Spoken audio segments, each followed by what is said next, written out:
Alright, over here on the Ranger, forgot to get the GoPro out, but let's see if I can get you to sit somewhere. The struggle continues with the simplest of things. There we go.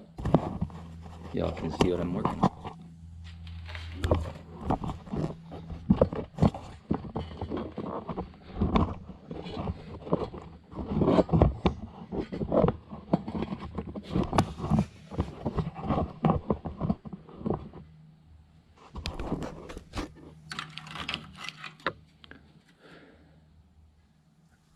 Tilt you down a little bit.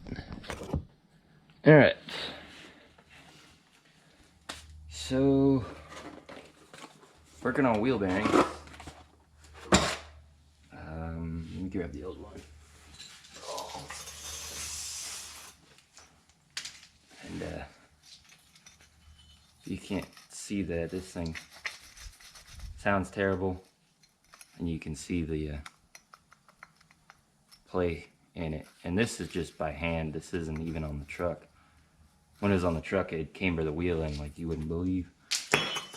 So I just ordered a set. I forgot to record it because I just forgot. So,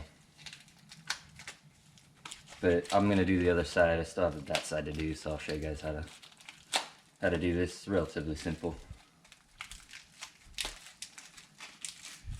It's always nice to have an impact, but you could do this without one. The only nut that might fight you is this one. It's a 32 millimeter. You'll want a mid-length or deep socket for it, but you could break that loose while the wheels and all the weight's on it, like jumping on it, break it loose and then back it out. If you need to, if you're in a pinch. But my brake pads are shot, so figured why not put some new ones on it while I'm here and while I'm trying to make this thing street legal. And so you can see how far the pistons are out. That's almost maxed. So I'll pull this outboard pad off, slip the caliper on there, take a screwdriver, and you grab the vent in the rotor, pull on it.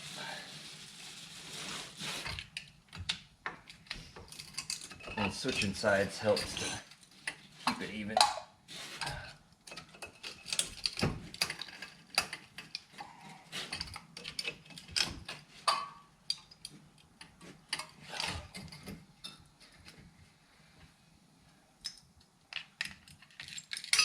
Now I can get that out.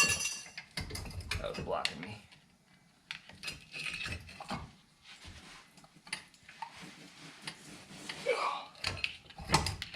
Takes quite a bit of effort sometimes.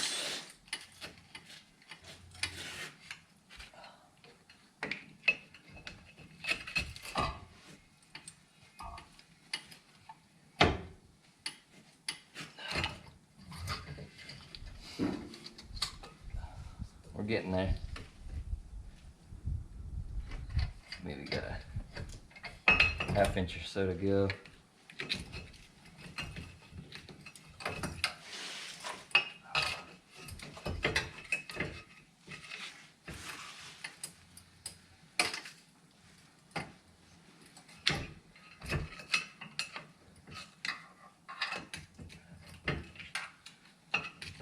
It's a lot easier when you have it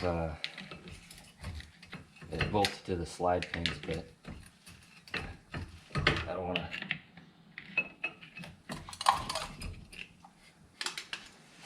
I still gotta lube them up. I don't want to put the bolts in there yet, but I guess I'm gonna have to. Where'd I put them? Oh, yeah. We caught that one right in time. It was just about to start eating the rotor, and that one was in the red. That's about 3, maybe 2 millimeter. So it was definitely due. I just now was looking at it because I was replacing these wheel bearings. I knew my pads were going to be kind of hurt because I've been riding on it. Wouldn't say a long time, like there's maybe 50 miles on this bad wheel bearing. But if I had taken it on the road and done some actual driving, it would have definitely hurt it. It would have hurt my rotor too. There we go. And we got the leverage more.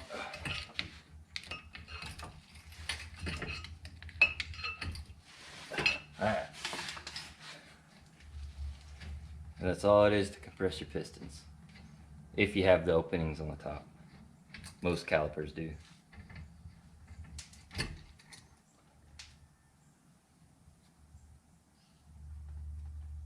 Yeah, we overflowed the master. No biggie though. That just means whoever was driving this previously just kept topping off brake fluid. So, a quick note on that. If you see your brake fluid level, or like you get in a car and you see the level's low, check your pads before you put fluid in it. Because more than likely, that's a sign it needs brakes. Like if you get in a rental or something, you see that it's just happened to see that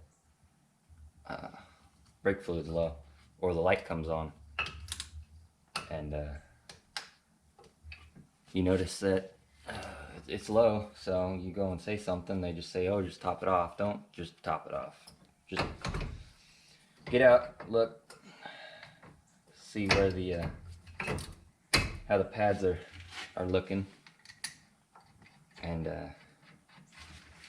almost forgot one piece. Almost. Where'd that spring go?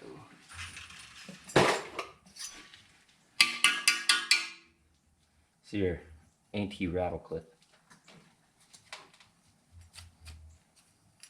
And yes, I'm reusing old hardware. This hardware's in decent shape, so I'm not terribly concerned.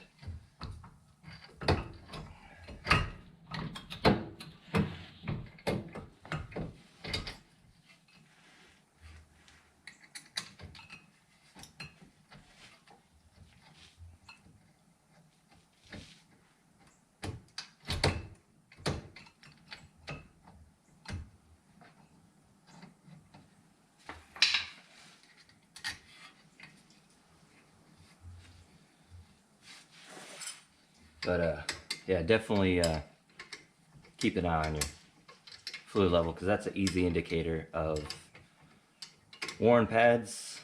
You might have like a hose, brake hose like this, that's weeping, and you might not catch it. You might have an oil leak on top of it, and it might hide it from you. So you shouldn't be losing brake fluid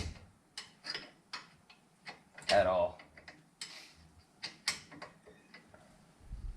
because every time you hit the brakes, move the piston out, it retracts and pushes the fluid back up. And the way it retracts is on a square seal. Kind of rolls the seal, and then the seal rolls back. But also, I mean, relieving the pressure is going to draw it back in either way. But that's kind of the design of the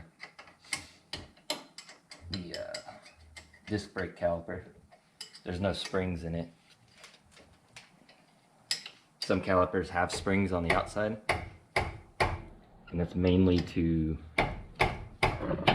reduce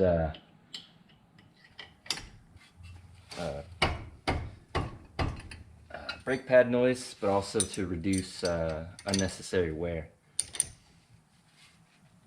Because some brake pads are always touching the rotor, and it'll slightly wear it. Not a lot, but they'll grab it, and it'll wear it slightly, but it's nothing. It's nothing like if you were just riding the brakes with your foot. That's probably the worst thing to do because then you heat everything up unnecessarily. 32 millimeter.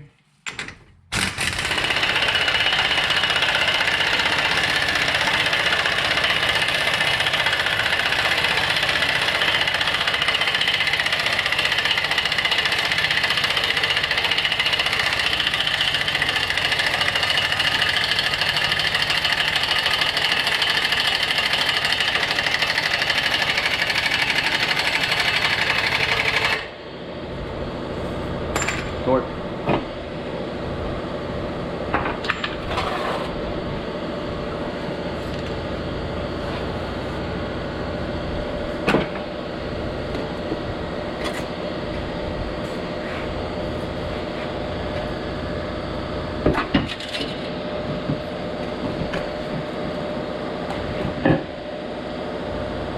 Like butter.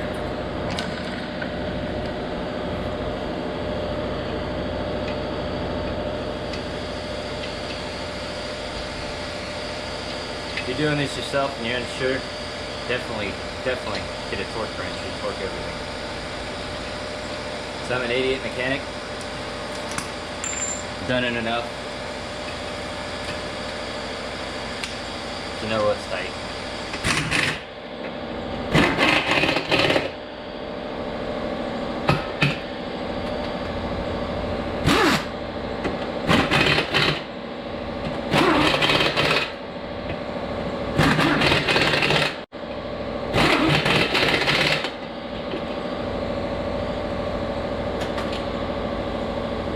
Be right back.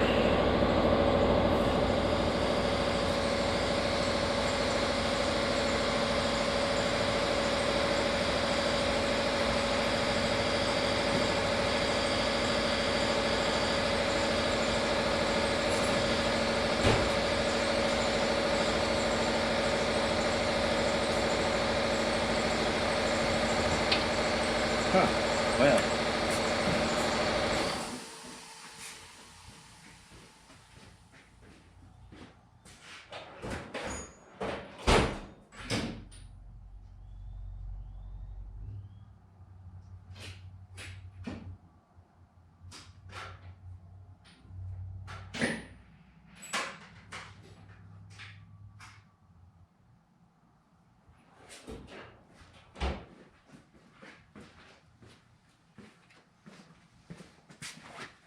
These lug nuts didn't like that socket.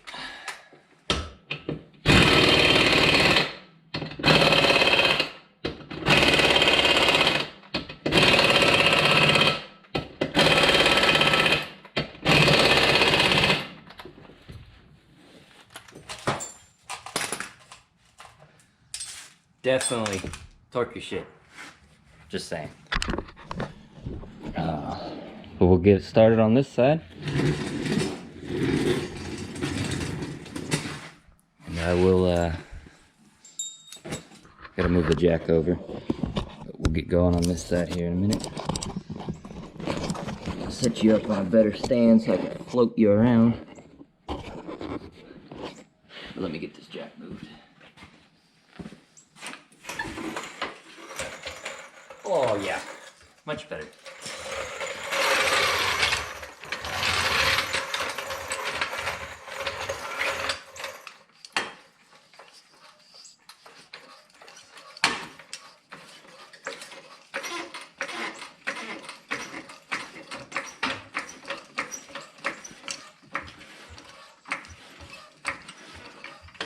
Show you how to diagnose a bad one.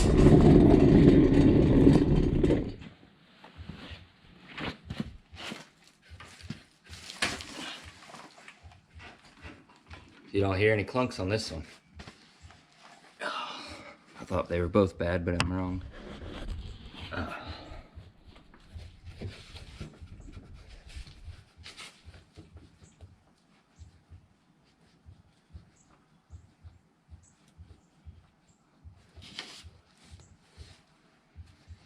So I got some play in my inner tie rod.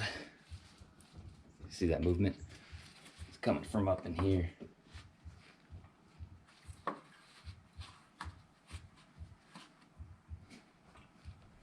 Might actually be my whole steering rack, but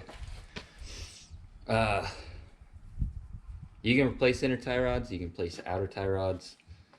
The inner one's inside this boot, the outer one's on the knuckle. I'll get the wheel off and show you.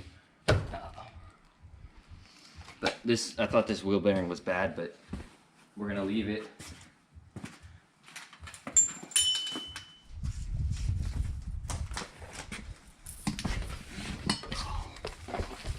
But basically, sits on the car or truck like this, and your wheel mounts to it, and if you get it in the air, you can push up and down. You can see the play in that. And it might only be a 1/4 inch here, but when you get from here 33 inches up, or 17.5, I think it is, or 16.5, whatever, that 1/4 inch turns into 2 inches, maybe even 3 inches, and so then your camber falls in. When that happens, you start getting excessive tire wear, and these are known to fall out of the hub. Like this will just separate from the hub, there goes your wheel. And it doesn't take much to rip a wheel off. So if you got a bad wheel bearing, just get it done. It ain't worth your life.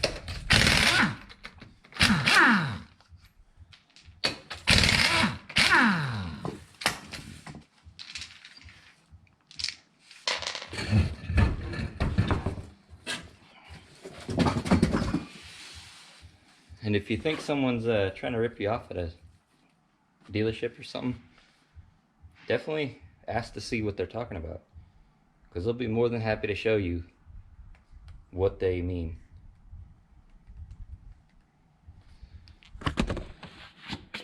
Or what they want to fix.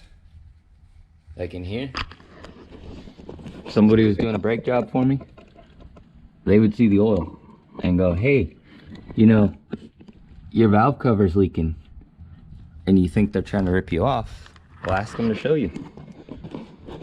99% of mechanics will have no problems showing you exactly what they want to repair, because that means you get to see what's actually wrong with it, but also they get to sell on the work, and then they make money off of the hours that the job is supposed to pay.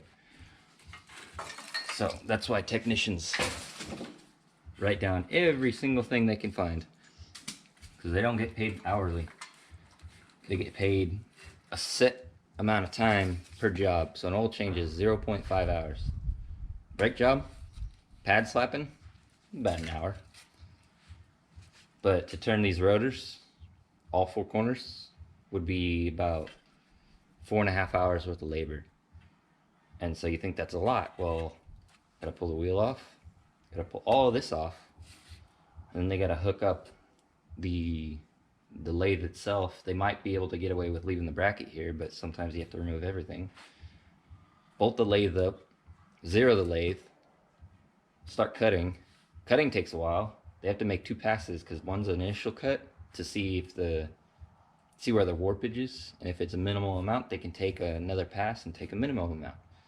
But if it's a lot, then they got to take a lot. It's just the name of the game. Sometimes they can't even cut it because it's so bad. Because these have a minimum diameter or minimum thickness that you can cut. And drums are the same way, but they have a minimum diameter. So if they say, oh yeah, we're gonna try and turn your rotors, and they call back 20 minutes later and say, hey, we can't, that's why. And it doesn't mean that they want to sell you more stuff. It's actually cheaper to replace rotors and pads than getting them cut in most cases.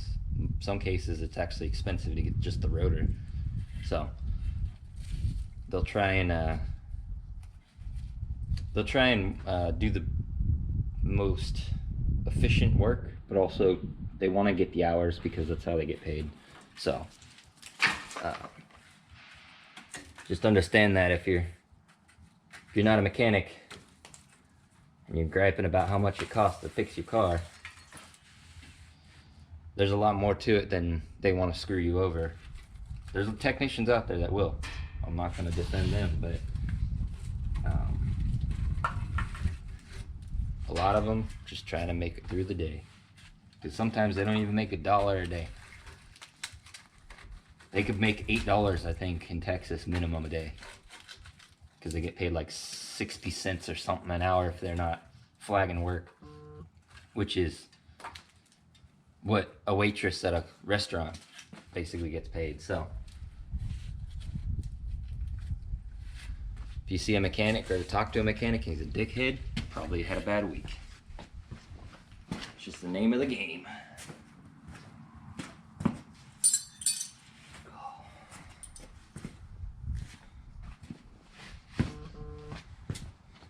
But it's just how it goes. There's some places that are trying to adopt a new system. GoPro shut off, sorry. There are shops that are trying to adopt. Alright, we're back on the Model A for a little bit. I got cut off on that Ranger video, so it's going to be tied into this one. Just my GoPro overheated. So right now, I got these squared, they're straight with the front of the frame up there. So we're square here, and then square here with the front. And now I'm got these welded in level as much as I could to the frame, because the frame's not sitting perfectly level either, but this is the rear axle. It's not going to be this close to the Z. I was just using it as a reference for the height, because I want an extra drop for the back end of this to drop down. But there's going to be another piece comes across the top to about let's see, let's go measure this other piece, because this is all the 2x6 I got left.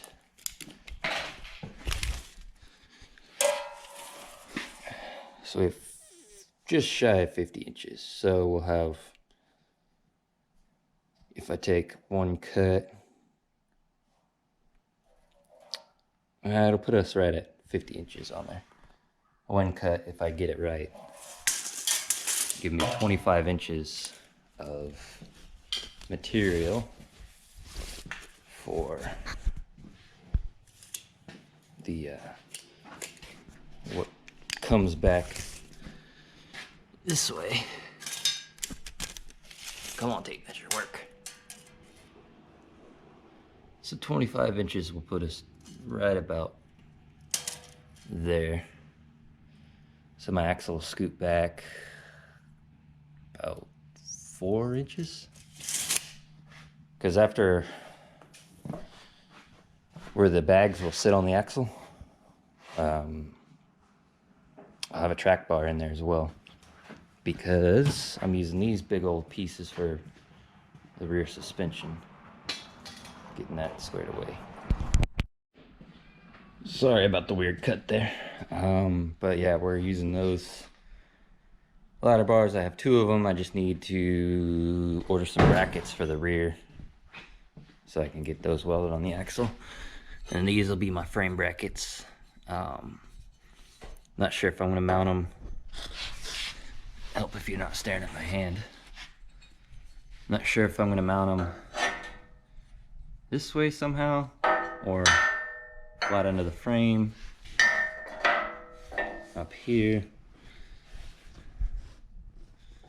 Might do